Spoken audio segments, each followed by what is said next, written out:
Record হইতেও কথা আসে না, কথা আসে তো হয় না। তো লেখো, ইমেইল লেখো। আর গতদিন তো ইন্টারনেট সম্পর্কে পড়াইছি, এ নিয়ে কারো সমস্যা আছে নাকি? থাকার কথা না। আছে সমস্যা?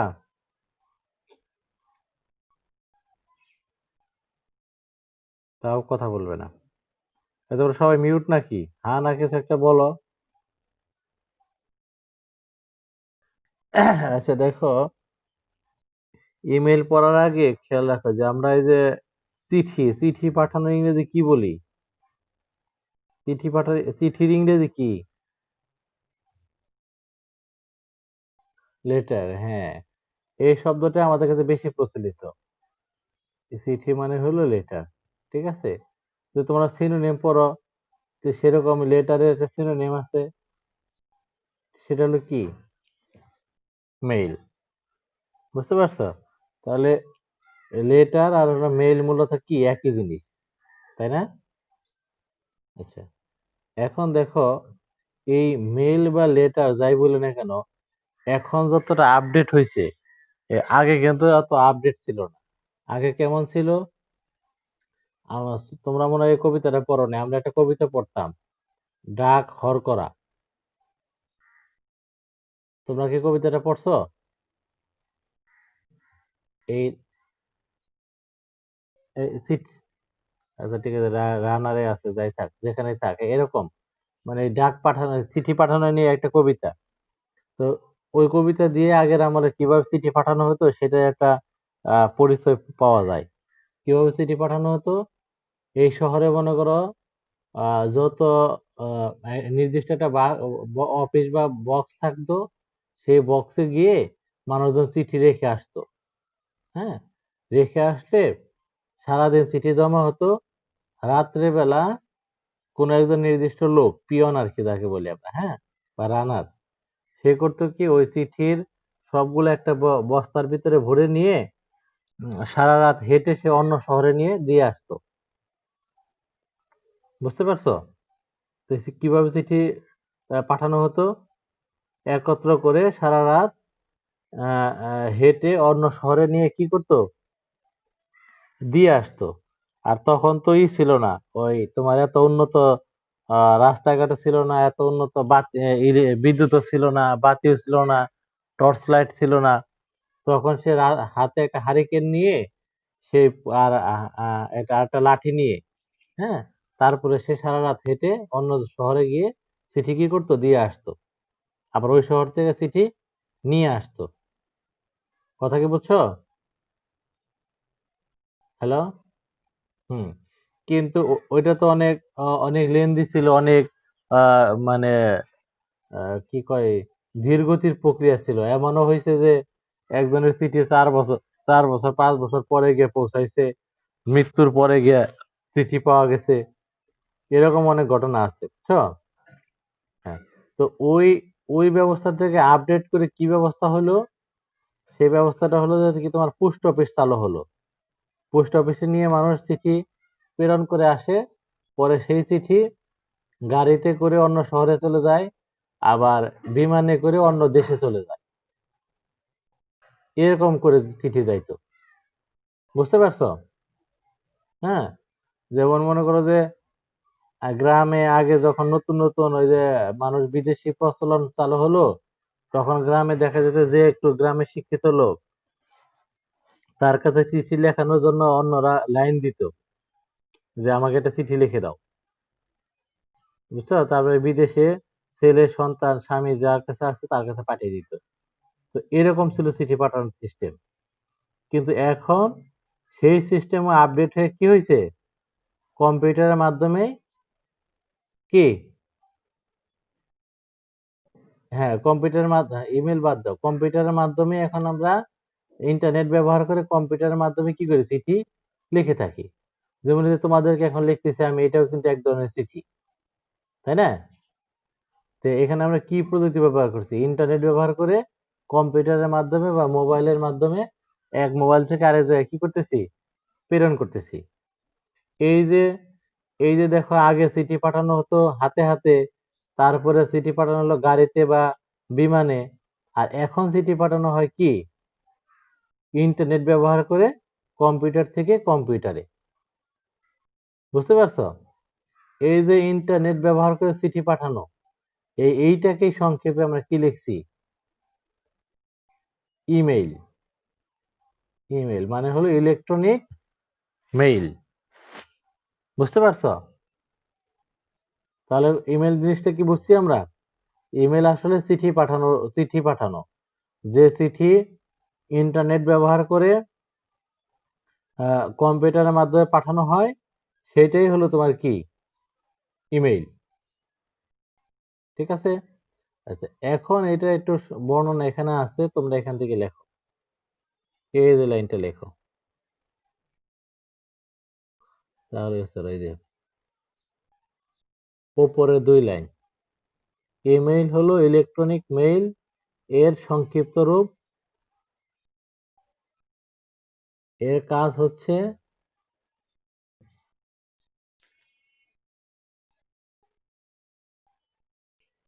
এক কম্পিউটার থেকে অন্য কম্পিউটারে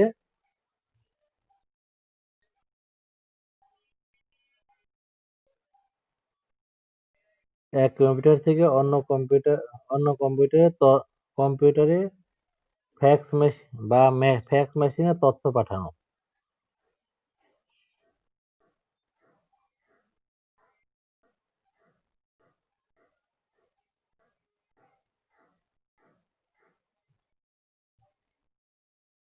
বুঝতে পারছো?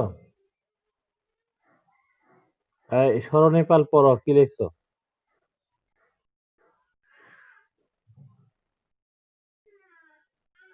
আচ্ছা, কে সম্পূর্ণ লিখতে পারছো সে পড়ো, আফরোজা পড়ো।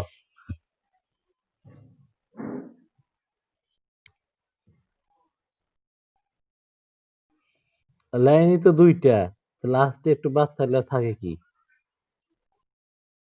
হ্যাঁ, পড়ো।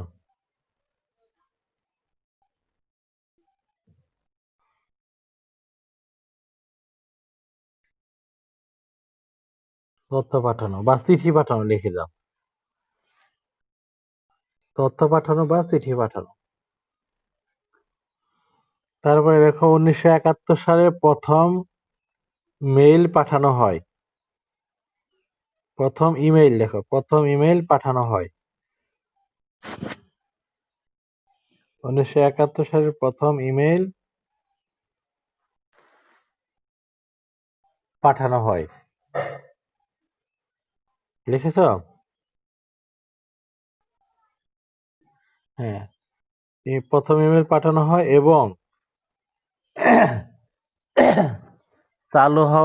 এবং ইমেইল চালু হওয়ার 25 বছরের মধ্যে 25 বছরের মধ্যে পোস্ট অফিস ব্যবহার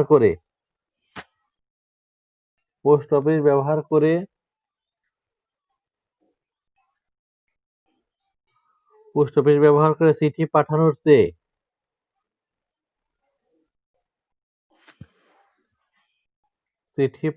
চেয়ে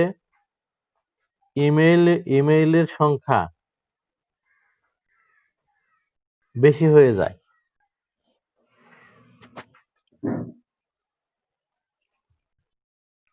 এই কথার মানে কি কেউ বলতে পারবা?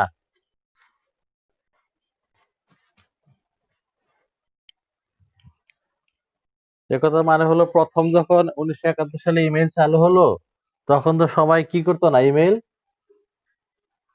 পাঠাইতো না, তাই না? 2-1 জন ইমেইল পাঠাইতো, বেশিরভাগই কি করতো, তোমার পোস্ট অফিসের মাধ্যমে চিঠি পাঠাতো।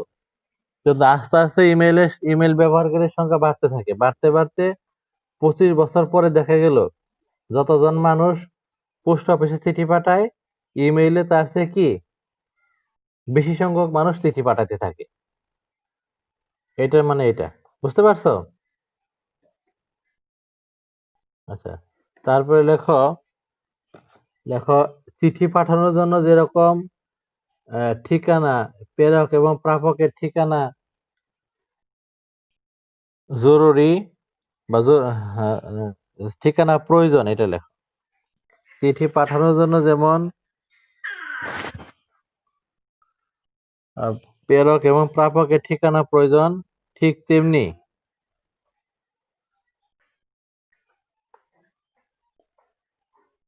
ইমেইল ব্যবহারের জন্যও ঠিক তেমনি ইমেল করার জন্যও ঠিক তেমনি ইমেল করার জন্যও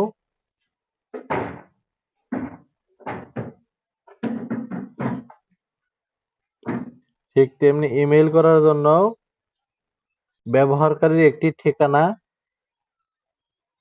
একটি ইমেইল ঠিকানা দরকার। লেখো একটি ইমেইল ঠিকানা দরকার।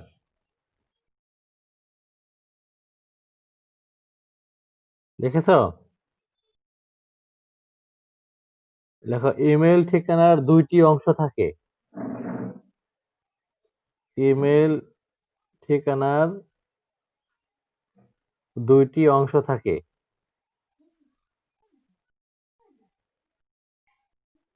লিখেছো?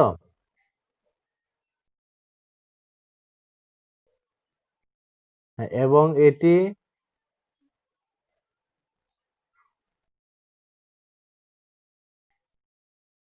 এরকম লেখো, এবং এটার নাম হলো অ্যাট সাইন। অ্যাট তারপরে সাইন, এটার নাম। আর চিহ্নটা হলো যেরকম উপরে যেরকম দিয়েছে এরকম। এবং এটি অ্যাট সাইন দ্বারা দুই ভাগে বিভক্ত থাকে।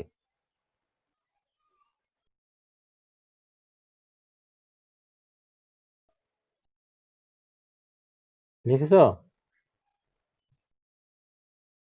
হুম, দেখো প্রথম অংশের নাম হলো ইউজার নেম,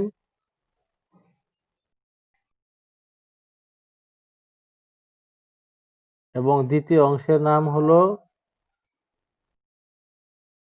ডোমেইন। ডোমেইনটা বাংলা বানান করে লিখতে পারো, ইংলিশেও লিখতে পারো, যেরকম এই যে ডোমেইন এই কথাটা লেখো।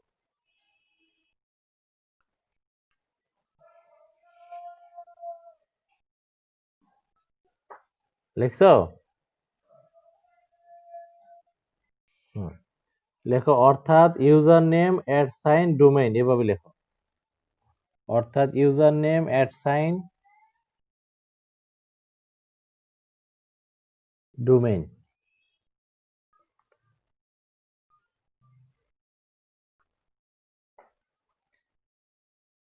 এ পর্যন্ত কি সবাই লিখতে পারছো? এই যে এটুকু ইউজার নেম অ্যাট সাইন কি ডোমেইন। হ্যাঁ, ঠিক আছে। তারপর লেখো ডোমেইন আবার, হ্যাঁ কে, হ্যাঁ, এরপর লেখো ডোমেইন। ডোমেইন আবার তিনটি অংশে বিভক্ত। ডোমেইন আবার এই কেউ কথা বলতে চাইলে ক্লাস শেষে কথা বলতে বললো, কারো গার্জেন যদি কথা বলতে চায়।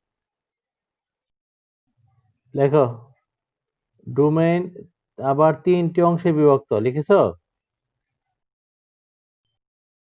হুম, তিনটি অংশে বিভক্ত। লেখো এর প্রথম অংশ লিখে লেখো,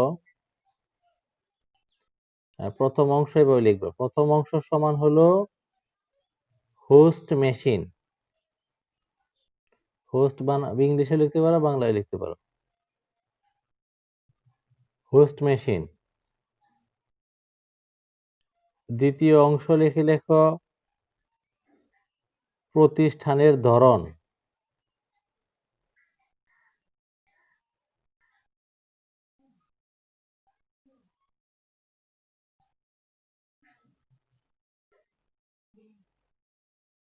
তৃতীয় অংশ লিখে রাখো স্থান বা দেশ।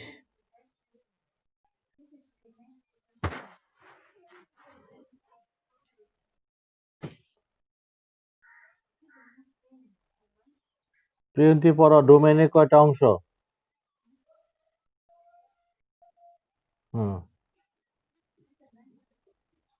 স্থান বা দেশ লেখো। এবং ডোমেইনের প্রতিটি অংশ ডোমেনের প্রতিটি অংশ এই যে এরকম ডট চিহ্ন দ্বারা বিভক্ত থাকে। ডট।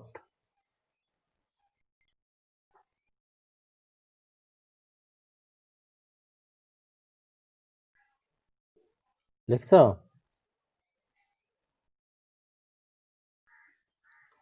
লিখছ কি? হ্যাঁ, এখন শুনতে পাচ্ছি। দেখো ডোমেনের প্রতিটি অংশ ডট চিহ্ন দ্বারা বিভক্ত থাকে, লিখেছ? হুম। এইবার দেখো, অপেক্ষা করো, এবার লেখো, এবার দেখো, এবার আমরা একটা পূর্ণাঙ্গ ইমেল ঠিকানা লিখবো। হুম। নিচে লেখো, লেখো একটা পূর্ণাঙ্গ ইমেল। যেমন দিয়ে লিখি, আমারটা লিখবো নাকি, দেখি।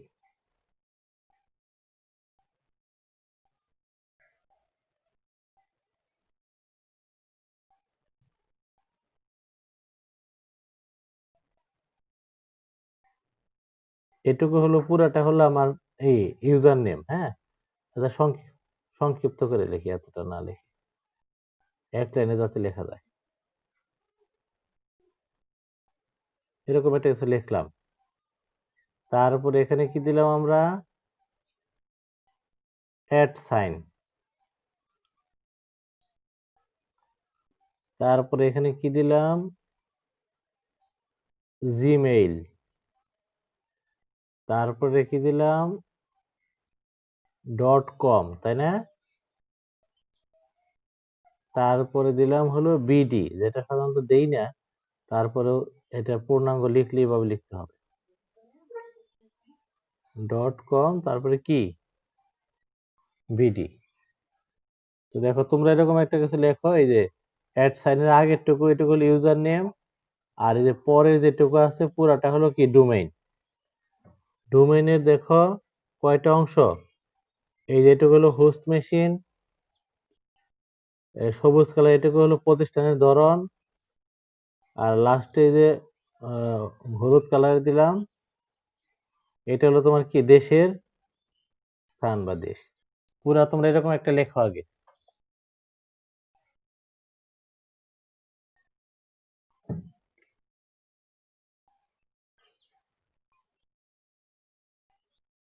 এরকম একটা আগে লেখো, তারপরে আমি বুঝাচ্ছি। আর কি, এখান থেকে ইউজার নেম তো আমরা বুঝি, যার যার নাম একটা কিছু দেওয়া, তাই না? আচ্ছা, এখন এই হোস্ট মেশিন মানে কি? দেখো আমরা যদি এখন চিঠি পাঠাই, কুরিয়ার করতে চাই, তাহলে দেখো আমরা কুরিয়ার করতে পারি, সুন্দরবনেও কুরিয়ার করতে পারি, কন্টিনেন্টালেও পাঠাতে পারি, আবার এসএ পরিবহনেও পাঠাতে পারি, আহমেদ পার্সেলও পাঠাতে পারি, নানান কিছুতে পাঠাতে পারি, তাই না?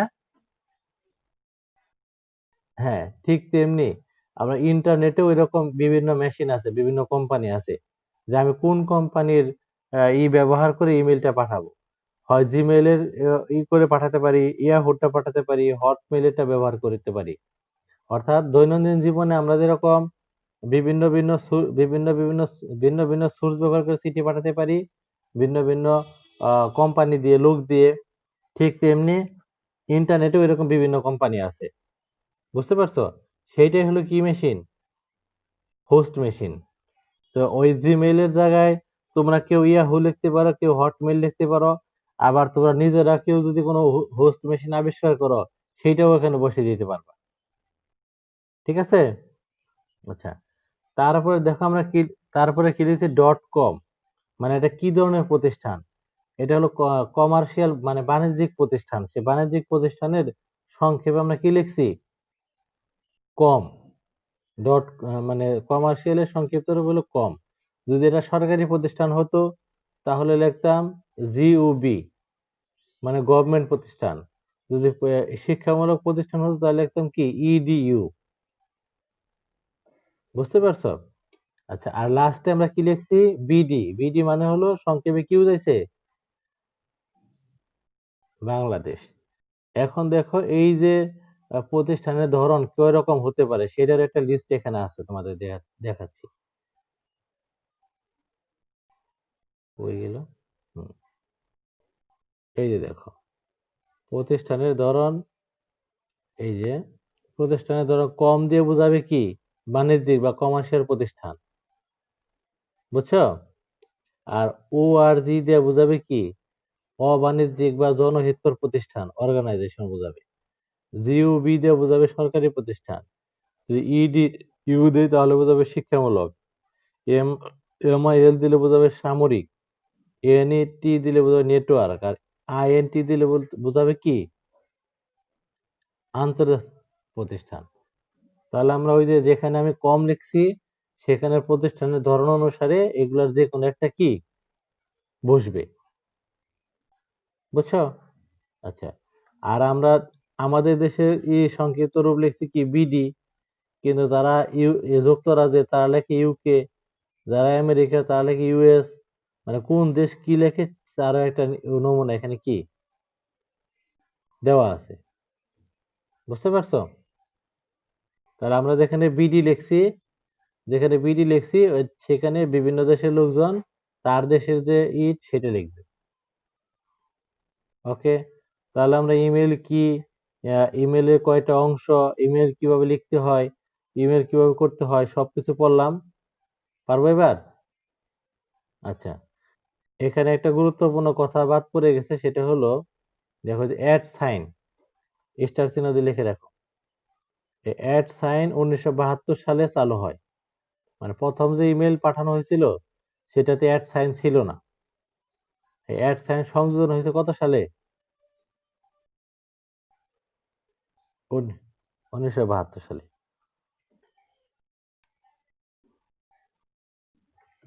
এই যে দেখো এখানে লেখা আছে, হ্যাঁ,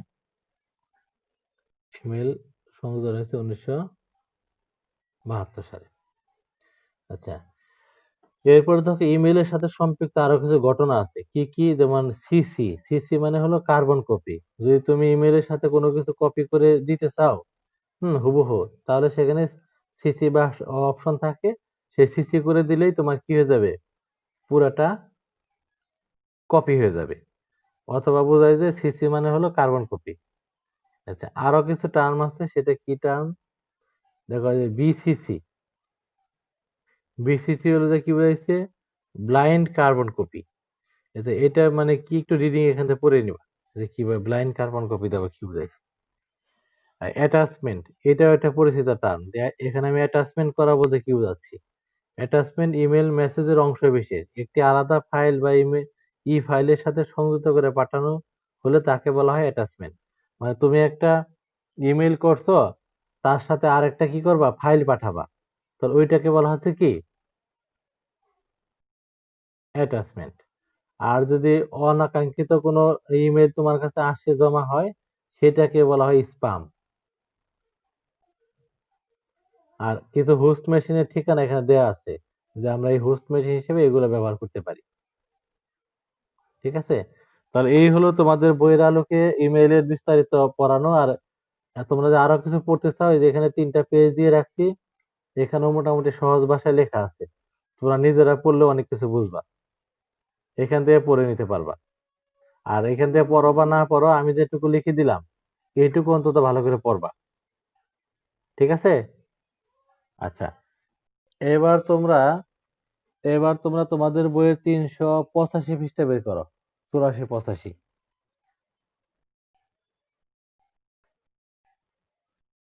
384, 85। দেখো, প্রযুক্তি ব্যবহারের কিছু সমস্যা। প্রথমে আছে স্বাস্থ্য সমস্যা। আমরা সবসময় জানি যে কোনো কিছু অতিরিক্ত ব্যবহার করলে, বিশেষ করে কোনো ইলেকট্রনিক যন্ত্রপাতি ব্যবহার করলে সেখানে একটা স্বাস্থ্যগত অনেক কিছুর সমস্যা হতে পারে। এমন এমন সমস্যা হবে যেটা বিজ্ঞান এখন আবিষ্কার করতে পারে নাই, যে কি সমস্যা সেখানে হতে পারে। অর্থাৎ জটিল দুরারোগ্য যে কোনো সমস্যায় কি হতে পারে।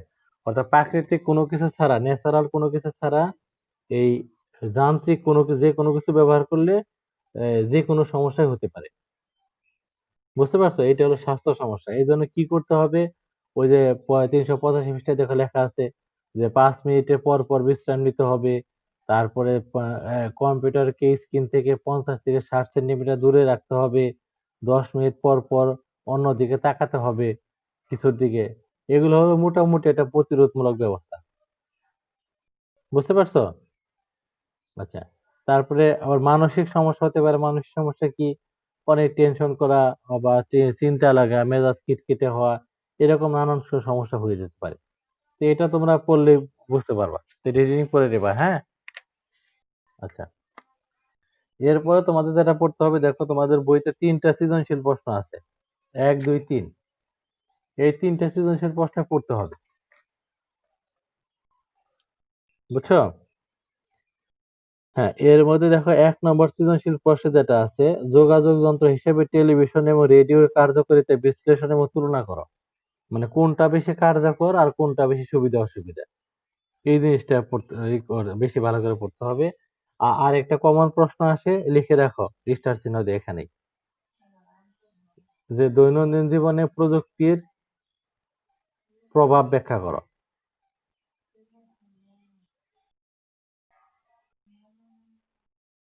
লিখছো? যে প্রযুক্তির প্রভাব বলতে প্রযুক্তি কিভাবে আমাদের জীবনকে সহজ করে দিয়েছে, আরামদায়ক করে দিয়েছে, সেগুলো বলবা। যত পারো সেগুলো বলতে পারো, প্রতিটা যন্ত্র ধরে ধরে, রেডিও, টেলিভিশন, তারপর তোমার কম্পিউটার, মোবাইল, এগুলোর প্রতিটি ক্ষেত্রে আমাদের কি কি সাহায্য করতেছে, ইন্টারনেট, সবকিছু লিখে দিবা।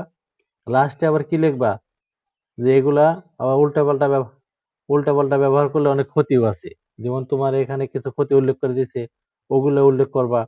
আবার তোমার এই যে যে মোবাইলের যে টাওয়ার বিভিন্ন বিল্ডিং এর ছাদে ছাদে স্থাপন করে রাখা আছে, এগুলা নিয়েও মামলা আছে হাইকোর্টে, যে এরা যে রেডিয়েশন করে সেগুলো অনেকের জন্য স্বাস্থ্য ক্ষতিকর। হুম, এগুলা মনে করো এটা কথা এখানে আছে যে এই মোবাইল টাওয়ার থেকে যে রেডিয়েশন হয়, সেগুলো মানুষের ক্যান্সার সহ নানান রোগ ব্যাধির সৃষ্টির জন্য কি দায়ী। তো সামারি করে দিবা, অর্থাৎ প্রথমে কিছু সুবিধা লিখবা, পরে কিছু অসুবিধা লিখে একটা মন্তব্য দিবা, যে প্রযুক্তি আহ কিছুটা অসুবিধা হলেও আমাদের দৈনন্দিন জীবন প্রযুক্তির বাইরে আর নিয়ে যাওয়া সম্ভব নয়। তো প্রযুক্তি আমাদেরকে ব্যবহার করতেই হবে, কিন্তু সেটা নিয়ন্ত্রিত এবং স্বাস্থ্যবিধি মেনে যেটা বলে সেইভাবে ব্যবহার করার চেষ্টা করতে হবে। বুঝতে পারছো? আচ্ছা, ঠিক আছে। তাহলে দেখো এই চ্যাপ্টারের এই অনুশীলনী সৃজনশীল ১, ২, ৩ তিনটাই পড়া। আর যার যে গাইড আছে ওই গাইড থেকে নৈর্ব্যক্তিক অর্ধেক পড়া। যাদের রয়্যাল আছে তারা রয়্যাল পড়বা, আর যাদের এখান থেকে রয়্যাল গাইড নাই তারা অন্য গাইড থেকে পড়বা। নৈর্ব্যক্তিক অর্ধেক। ঠিক আছে? ঠিক আছে, তাহলে ভালো করে পড়ো। পরবর্তী ক্লাস হলো সোমবার দিন 11টা 15-তে। আর নৈর্ব্যক্তিকের যে পরীক্ষা আগের দিন ছিলাম ওইটা সবাই উত্তর মিলাও, এবং কোনো প্রবলেম থাকলে সেটা আমরা সোমবার দিন বলে দিব। ওকে? নাম্বার আসবে, একটু ব্যস্ততার মধ্যে আছে বাবা। ওই ইয়েতে ওইটা নাম্বার সহ আলোচনা করে দিব। ঠিক আছে? আচ্ছা, ওইটার নাম্বার এমসিকিউর যেটা দিছি ওইটারও দুইটাই মিলিয়ে দিব। ঠিক আছে, ওকে। আর যারা ক্লাস মিস করছে রেকর্ড তো দিছি, হইলে ভালো, না হইলে আর কি করব, দেখা যাক, হ্যাঁ? ঠিক আছে, তো ভালো থাকো, ভালো করে পড়ো। আল্লাহ হাফেজ। আল্লাহ হাফেজ।